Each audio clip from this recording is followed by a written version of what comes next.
ఆత్మ ప్రాణము ఒకటే. ఆత్మ వేరు, ప్రాణం. ప్రాణం అంటే చెప్పండి. అదే ప్రాణం అంటే ఏంటి? మనకు కనపడుతుందా? ప్రాణము మనకి కనపడుతుందా? కనపడదా? కనపడుతుందంటే కనపడుతుంది. వీళ్ళు కనపడుతుందంటారు, మీరు కనపడదంటున్నారు. ప్రాణం కనపడుతుందా? కనపడదా? కనపడుతుంది. మన రక్తమే ప్రాణం. మనకేంటి ప్రాణం? ఏది? రక్తం. మన ఆత్మ దేవుడిచ్చేది. ఆత్మను ఎవరు మనం చూడలేదు. ఇంతవరకు ఎవరైనా ఆత్మను చూసుకొని ఉన్నారా? సార్ నేను ఆ దారిలో పోతానన్నా అది కనపడింది తెల్లగా ఎర్రగా.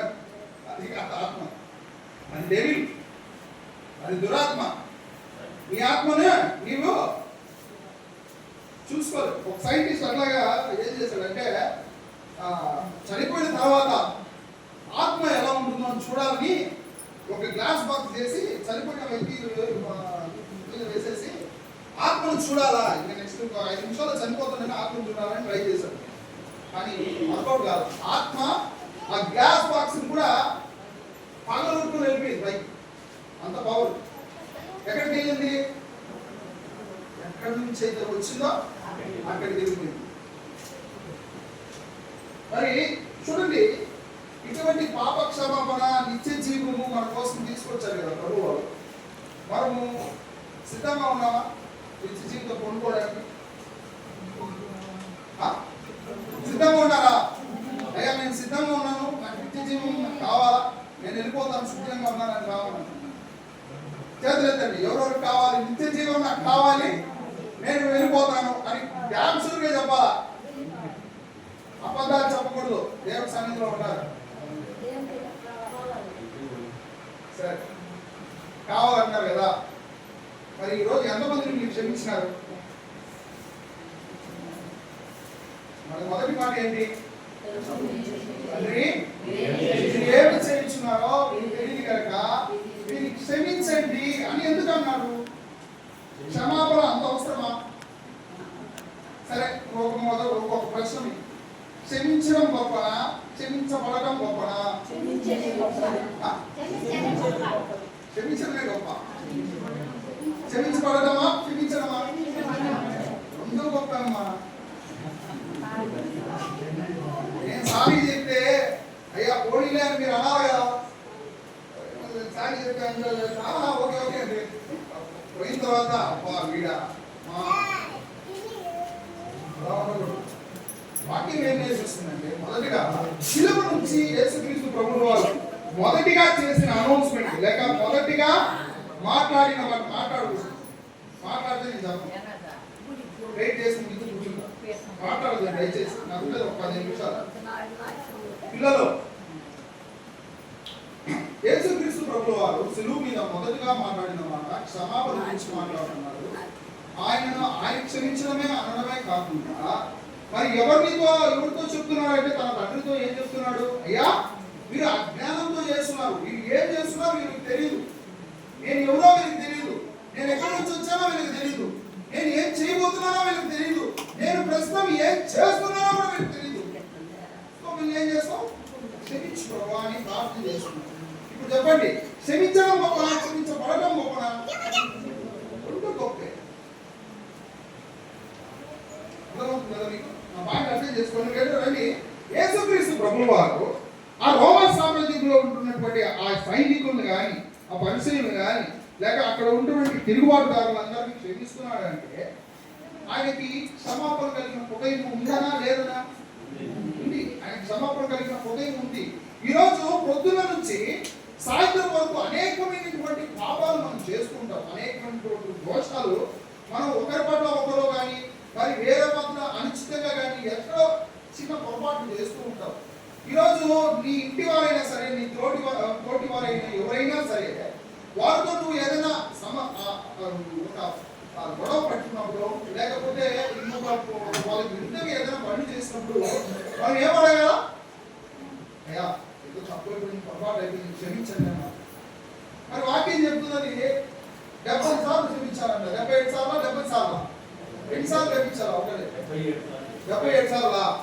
77 సార్లు క్షమించాలంట ఒక రోజుకి. అంటే చెప్పి రోజు ఒకటి బట్టి ప్లీజ్ ఐఎమ్ సారీ ఆయన సారీ అంటారా?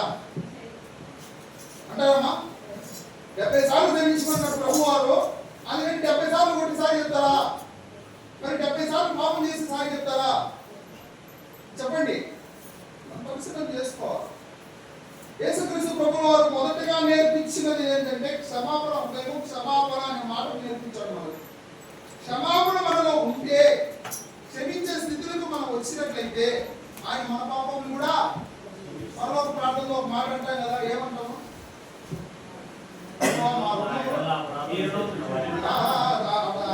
చెప్పండి.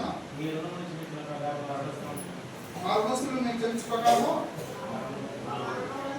మేము ఎలాగైతే మాకు అన్యాయం చేసుకుంటారు, నాకు విరోధంగా చేసుకుంటారు, నాకు ఏదో వాళ్ళు తెలియక అజ్ఞానంలో చేసినటువంటి తప్పులు మేము క్షమిస్తున్నామయ్యా, మా తప్పులు మీరు క్షమించండి. ప్రభు అంటున్నాడు, నీ సహోదరుని తప్పులు నువ్వు క్షమించకపోతే, నీ తోటి వారి తప్పులు మీరు క్షమించకపోతే నేను మీ పాపాలను క్షమించను. చాలా మంది అనుకుంటారు, ఏమనుకుంటారంటే చాలా వరకు క్షమించకపోతే ఎవరికి మానవుడికి త్వరగా రాదు. వస్తున్నాండి ఎవరైనా మనం ఏదో తప్పు చేస్తే త్వరగా మనము వారికి క్షమించగలుగుతామా?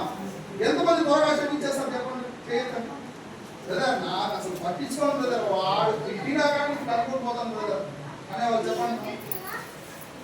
ఉప్పు కాలం తింటున్నాం కాబట్టి మన వల్ల కాదు, క్షమాపణ ఉదయం రాదు. ప్రభు వారు యేసుక్రీస్తు ప్రభు వారు ఉప్పు కాలం తింటారు. అయినా ఆయన ఎక్కడి నుంచి నేర్చుకొచ్చారు? తన తండ్రి దగ్గర నుంచి నేర్చుకొచ్చారు. ఏంటి అది? ఏం గుణం అది? క్షమాపణ. ఎప్పుడు వరకు క్షమాపణ ఇది? ఆయన కృప నిరంతరం మీ మీద ఉన్నంత వరకు మీకు క్షమాపణ ఉంటుంది. ఆయన కృప మీ మీద లేకపోతే క్షమాపణ ఉండదు. ప్రభు వారు మన కోసం మొదటిసారి వచ్చింది ఎందుకున్నా? వెనకాల ఉన్న వాళ్ళు నిద్రపోతున్న వాళ్ళంతా హల్లెలూయా చెప్పండి. హల్లెలూయా.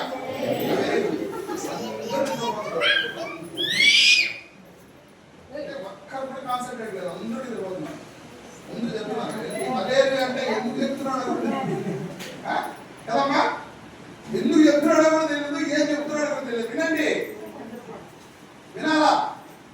ఆయన కృప మీపై నిరంతరం ఉన్నంత వరకు ఆయన మిమ్మల్ని క్షమిస్తాడు. మొదటి రాకడలో ఆయన మనకు నేర్పించింది క్షమ. మొదటి రాకడలో ఆయన మీ మీద కృప నిరంతరం ఉంచి ఆయన మీకు క్షమిస్తూ వచ్చారు. కానీ రెండో రాకడ అలా ఉండదు. జ్ఞాపకం చేసుకోవాలి, రెండో రాకడ అలా ఉండదు. కానీ సిలువలో మొదటిగా ఆ యొక్క రోమన్ సైనికులు కానీ వారు ఆయన ఉన్నటువంటి పరిస్థితి ఏంటి? సిలువ పైన యేసు ప్రభు వారు ఉంటున్నటువంటి పరిస్థితి ఏంటి? 32 కొరడా దెబ్బలు, మరి ఆ యొక్క శరీరాన్ని అంతా దున్నబడి, కొట్టబడి, ఉమ్మివేయబడి, తల మీద ముళ్ళ కిరీటం పెట్టిన ఆ యొక్క సిలువ పైన ఆయనని వేలాలు తీసిన 3 నుంచి 6 గంటలు ఆయనను వేలాలు తీసిన, ఆయనను ఊస్తున్నా, ఉమ్ముతున్నా, అవమానిస్తున్నా ప్రభు వారు ఏమంటున్నారు? అయ్యా తండ్రి, వారికి తెలియదు ప్రభు వారు ఏం చేస్తున్నారో వారికి తెలియదు కనుక వారికి మీరేం చేస్తారో క్షమించాలి. ఆ పరిస్థితుల్లో ఎవరైనా అంటారమ్మా? చెప్పండి. లేదా మేము ఆ పరిస్థితిలో మీరుంటే అంటారా? మాట ఎవరైనా అనగలరా? అనలేదు. కానీ ప్రభు వారు మనకు ఉన్నటువంటి స్థితిలో కూడా ఆయన క్షమించే హృదయాన్ని మనకు అందిస్తున్నాడు, నేర్పిస్తున్నాడు. మనకి కూడా అలా చేయమని చెప్తున్నాడు. ఈరోజు మన సిలువను చూస్తే అనుకుంటాం కదా, ఇట్లంటే ఏంది? ఇట్లంటే ఏంది? బైబిల్లో లేదు. ఇది లేదు. నీకు ఆ సిలువను చూస్తే ఏం గుర్తు కావాలంటే, నువ్వు కూడా ఇట్లాగేది కాదు, నువ్వు కూడా నా మొక్క మీద కూడా సిలువ వేసుకోవాలంట. ఆ సిలువను చూసినప్పుడు నీ పాపం గుర్తు రావాలి. ఆ సిలువను చూస్తే నీవు చేసినటువంటి ఆ శాపం గుర్తు రావాలి. సిలువను చూస్తే నువ్వు వల్ల ఆయన పొందినటువంటి ప్రతి ఒక్క దెబ్బలు గుర్తుకు రావాలి. కానీ ఈరోజు ఏం చేస్తున్నావు అంటే సిలువను చూసే ఇట్లా అనుకుంటున్నావు. నువ్వు కూడా ఎక్కువ సిలువకి ఆయన అంటాడు, ఏమైనా బాధ పెడితే అయ్యా నన్ను సిలువకి ఏంటి అయ్యా, నన్ను కొట్టండి అయ్యా అంటాడు. నాకు తెలిసిన వాటికి సిలువను మోసుకుంటున్నాడో అన్నాడు, కానీ సిలువ పైన నువ్వు కూడా సిలువ పైన వేలాడనే ఉద్దేశం లేదు. సిలువను మోయాల, సిలువ మీరెక్కకూడదు. ఒకవేళ మీరు ఎక్కే పరిస్థితి వచ్చింటే దేవుడు ఆ పరిస్థితి వచ్చేది కాదు, వచ్చేది కాదు, ఆయనకి రాదు. మొదటిగా ఆయన క్షమించడం తర్వాత అంటే క్షమించడం అని విజ్ఞాపన కూడా చేస్తున్నాడు. ఎవరితో మొదలుపెట్టాడంటే నేను క్షమిస్తే సరిపోదు. ఈరోజు మీరు నాకు ఏదైనా అపరాధం చేస్తే నేను క్షమిస్తే సరిపోదు. ఎవరు క్షమించాలా? నా వెనక పైన ఒక ఆయన ఉంటాడు. ఆయనకి ఏం చెప్పాలా? సిఫార్సు చేయాలా? నేను మీకోసం చెప్పాలి, ప్రభువా వారు నా దగ్గర క్షమాపణ పడ్డారు, నేనేం చేయాలా? నేను క్షమించాను. మీరేం చేయాలా? మీరు కూడా క్షమించండి. ఎంతమంది అడుగుతారండి ఈరోజు? ఒకరినొకరు క్షమించుకోవడం సర్వసాధారణం. బల్ల తీసుకోవడానికి వచ్చినప్పుడు ఈ పక్కన వాళ్ళతో క్షమాపణ హృదయం కలిగి ఉన్నారంటే ఇక తిరిగి ఎవరో వాళ్ళ దగ్గర పక్కన వాళ్ళని క్షమాపణ అడిగితే అడుగుతాం. నిజమైన వాళ్ళకి క్షమాపణ చెప్పము. మనం ఎవరైతే వాళ్ళు పెట్టుంటారో వాళ్ళకి చెప్పము. పక్కన ఎవరుంటే వాళ్ళకి చెప్పేస్తాం. వాడు ఎవరో కూడా లేదు కదండి. ఈరోజు మా పరిస్థితి అట్లే ఉంది. చర్చిల్లో పక్కవారితో వాడు ఎవరో కూడా తెలియదు. వాడికి మనకు సంబంధమే ఉండదు. పక్కవాడు ఎప్పుడు అప్పుడే వచ్చింటాడు చర్చికి. వాడిని చేతులు పట్టుకుని ఏం చేస్తామంటే అయ్యా నా పాపాలు క్షమించు. పాపాలు క్షమించేది నేను కాదు. పాపాలు ఎవరు క్షమించాలా? మీ పాపాలు ఎవరు క్షమించాలా? మా దయచేసి చెప్పాలి, వినాలి. మళ్ళీ ఒకసారి హల్లెలూయా చెప్పండి. నిద్రపోతున్న వాళ్ళంతా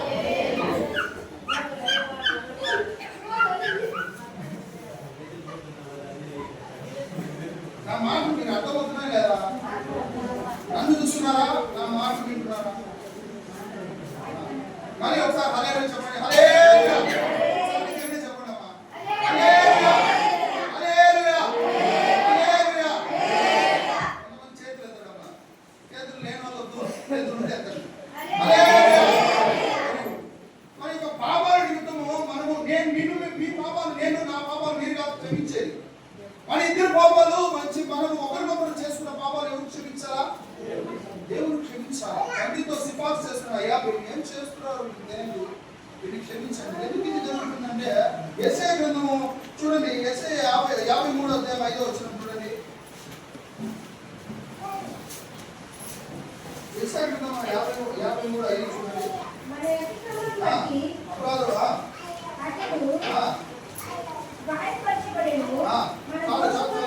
ఆవిడ అతిక్రమమును బట్టి ఆయన గాయపరచబడ్డాడు. ఈ పాపాలను బట్టి, ఈ దోషాలను బట్టి, ఈ శాపాలను బట్టి ఆయన ఏం చేశాడు? చాలు ఇవన్నీ వీటిని బట్టి ఆయన ఏం చేశాడు? గాయపరచబడ్డాడు.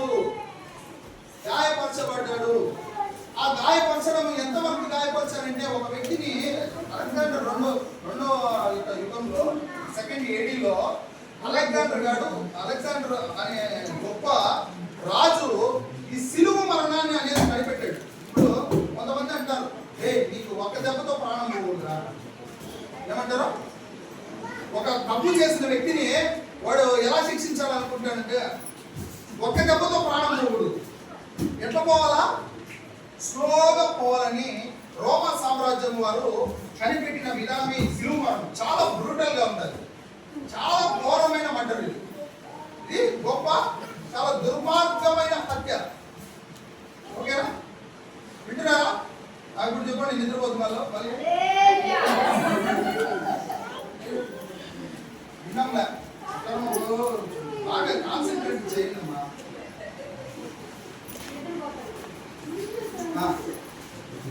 చెప్పండి ఎక్కడ వరకు వచ్చాం? రోమా సామ్రాజ్యం వారు కనిపెట్టిన ఈ క్రూసిఫికేషన్ అనేది చాలా బ్రూటల్ అయిన మాట. ఎందుకంటే ఒక రోజులో ఒక్కసారి ఒక గంటలో ప్రాణం పోయేది కాదు. ఇది దాదాపు 2-3 రోజులు శ్రమను అనుభవించి కాకుల చేత పొడవబడి, కాకుల చేత కనుగుడ్డును పీకించుకోబడి, మరి చాలా ఘోరంగా నీర్సించిపోయి ఒక్క రక్తపు ఒక నీటి పొట్టు కూడా బాడీలో లేకుండా చాలా చితికిపోయి చనిపోయే బ్రూటల్ అయిన మర్డర్ ఈ సిలువ మరణం. అటువంటి మరణాన్ని ఎవరికి ఇచ్చారు? ఏ పాపము తెలియనటువంటి ఎవరైనా యేసుక్రీస్తు ప్రభువు వారు ఒక్క పాపం వినాలంటాడు. అయ్యా నేను ఈ వ్యక్తిలో పాపం కనబడడం లేదు. ఎవరు చెప్పగలరు? ఒక రాజు స్టేట్మెంట్ ఇచ్చాడు. ఎవరి గురించి? యేసు ప్రభు వారి గురించి ఒక రాజు చెప్తున్నాడు, ఈ వ్యక్తిలో పాపం కనబడడం లేదు, ఈ వ్యక్తిలో నాకు దోషం కనబడడం లేదయ్యా, ఎలా శిక్ష వేయమంటారు? నా కొంతని చేతితో కడుక్కుంటున్నాడు. మీరు అది మరి ఫిల్మ్ చూసే ఉంటారు, ప్యాషన్ ఆఫ్ ద క్రైస్ట్ అనే ఒక మూవీ తీశారు ఆయన. ఆ వ్యక్తి, ఆ యేసు ప్రభు క్రీస్తు ప్రభు వారి యొక్క క్యారెక్టర్ చేసిన వ్యక్తి ఎలాగ బాధపడ్డాడండి ఆ పని చేస్తూ. ఆయన ఒక ఎథియిస్ట్ గా ఉన్నాడు, అంటే దేవుని నమ్మకుండా ఉన్నటువంటి వ్యక్తి ఆ క్యారెక్టర్ చేసినాక ఇప్పుడు ఏమైపోయాడు, క్రీస్తు సాక్షిగా అయిపోయాడు. ఎందుకంటే ఆ యొక్క మరణములు, ఆ యొక్క ఒక్కొక్క దెబ్బ, ఒక్కొక్క గాయము ప్రభు వారు మన మీద పెట్టుకున్నటువంటి ప్రేమను చూపిస్తుంది. అటువంటి శిక్షను ఆయన అనుభవిస్తున్న ఆయన నోట్లో నుంచి ఏమొస్తుంది, క్షమించడం. ఈరోజు మరి ప్రవీణ్ పగడాల తెలుసు కదమ్మా, ప్రవీణ్ పగడాల తెలుసా? మరి ఆయననే కిరాతకంగా చంపారు. అతి కిరాతకంగా చంపితే వాళ్ళ భార్య అంటున్న మాట ఏంటి, క్షమిస్తున్నారు. ఇదే మాట గ్రహాం స్టెయిన్స్ వాళ్ళ భార్య కూడా అనింది. గ్రహాం స్టెయిన్స్ వారి భార్య ఏమంటుంది, నేను వారిని క్షమించాను, వారిని చంపొద్దండి, వాళ్ళు కొట్టొద్దండి. మరి ఒకరి దగ్గర క్షమాపణ దొరుకుతుంది. ఇటువంటి ఒకరినొకరు క్షమించుకునే హృదయంలో ఈ లోకం లేదు. కాబట్టి మీ పాపాలు క్షమించబడాలంటే, మీ దోషాలు, మీ అక్రమాలు క్షమించబడాలంటే మీరు ఎవరి దగ్గరికి రావాలి, దేవుని దగ్గరికి రావాలి, దేవుని పాదాలు పట్టుకోవాలి. అయ్యా నేను చేసిన పాపం అంతా క్షమించు, ఇక మీదట నేను చేయను. మీ యొక్క కన్విక్షన్ అదే ఆ యొక్క మీరు ఒప్పుకుంటారు కదా, ఆ పాప క్షమాపణ ఒప్పుకుంటారు కదా, అది యథార్థంగా కూడా ఉండాలి. ఎలాగంటారు గారు, ఈరోజు ఒక గంటలో ఇంకో పాపం చేసి, ఇంకో గంటలో ఇంకో పాపం చేసి, మరో అరగంటలో ఇంకో పాపం చేసి చర్చిలోకి వచ్చి నన్ను క్షమించంటే చూస్తాడు, మీ హృదయాన్ని చూస్తాడు ఆయన. మీ అంతరంగాలను ఎరిగేటువంటి దేవుడు ఏం చేస్తాడు, నువ్వు నిజంగా పాపక్షమాపణ అడుగుతున్నావా, లేకపోతే నువ్వు తేలికపాటిగా నీలో ఉదయం నుంచి కాకుండా మనసు నోటి నుంచి అడుగుతున్నావా అనే విషయాన్ని ఆయన గమనిస్తాడు. మీరు ఉదయంలో నువ్వు నిజంగా పరిశుద్ధాత్మ శక్తి మీ మీదకి వచ్చినప్పుడు, మీరు బాప్తిసం పొందుకున్నవారైతే ఆత్మదేవుడు మీలో వశం చేస్తే మీకు ఆ యొక్క క్షమాపణ ఎందుకు వస్తుందంటే దుఃఖం ద్వారా వస్తుంది. కొంతమంది క్షమాపణ చెప్పేటప్పుడు ఏడుస్తారు, ఏడ్చే భావం వాళ్ళ కళ్ళల్లో నీళ్ళు వచ్చేస్తుంది. ఎందుకంటే వారి ఆత్మ వాళ్ళు నిద్రపోతుంది. ఎందుకు తప్పు చేస్తావు, ఎందుకు తప్పు చేస్తావు, ఎందుకు తప్పు చేస్తావు అనే మాట మాట్లాడుతూనే ఉంటుంది. ఎందుకు, మరియు క్రీస్తుతో కూడా ఉన్నవారు, క్రీస్తు యొక్క ప్రేమను నేర్చుకున్నవారు కాబట్టి ఒకరినొకరిని క్షమించే విధానంలో వారు ఎలా ఉంటారంటే చాలా గట్టిగా ఉంటారు. మనం కూడా క్షమించే హృదయాలు మనకు ఉండాలి. క్షమించే హృదయాలు మనకు దేవుడు ఇచ్చాడా లేదా, అందరికీ దేవుడు క్షమించే హృదయం. క్రైస్తవుడు అంటే క్షమించగలిగిన హృదయం ఉండాలి. ఒకవేళ మీరు క్రైస్తవులుగా మనం క్షమించలేదంటే ప్రపంచంలో ఎవరు క్షమించలేదు. క్రైస్తవుడు క్షమించే హృదయం క్రైస్తవుడికి లేదు అంటే ఈ ప్రపంచంలో మనలాగా క్షమించేవారు లేదు. అంత గొప్ప క్షమాగుణము ప్రభువు దగ్గర నుంచి మనం నేర్చుకున్నాం. ఈరోజు మనం కూడా ఒకరినొకరు క్షమించుకోవాలి. క్షమించుకుంటారా, అందరూ క్షమించుకున్నామా, వాళ్ళలో ఎలా పాల్గొనాలి, ఇస్తారు కదా అక్క వాళ్ళ ఇస్తారు కదా, అది ఎలా పాల్గొనాలి, చాలా న్యాయంగా, నీతిగా, క్షమాపణ హృదయంతో మాత్రమే ఏం తీసుకోవాలి, ఆ రొట్టె ద్రాక్షారసం తీసుకొని ఆయన జ్ఞాపకం చేసుకోవాలి. ఈరోజు మనము ఒకరినొకరు క్షమించుకోవాలి. ఒకరినొకరు క్షమించుకున్నప్పుడు మాత్రమే క్రైస్తవుల బిడ్డగా మనం పొందగలం. మనలో ఉన్నాడు, మనలో వాసం చేస్తున్నాడు, ఆయనలో మన పని చేస్తున్నాడని దానికి అర్థం ఏంటంటే మీరు మిమ్మల్ని మీరు క్షమించుకుంటూ, ఇతరుల పాపాలు క్షమించుకుంటూ, మరి దేవుని నేను వారి పట్ల చేసిన పాపాలు, వారు నా పట్ల చేసిన పాపాలను క్షమించమని మనం కూడా దేవునికి ఏం చేయాలి, ప్రార్థన చేయాలి. దేవుని వాక్యాన్ని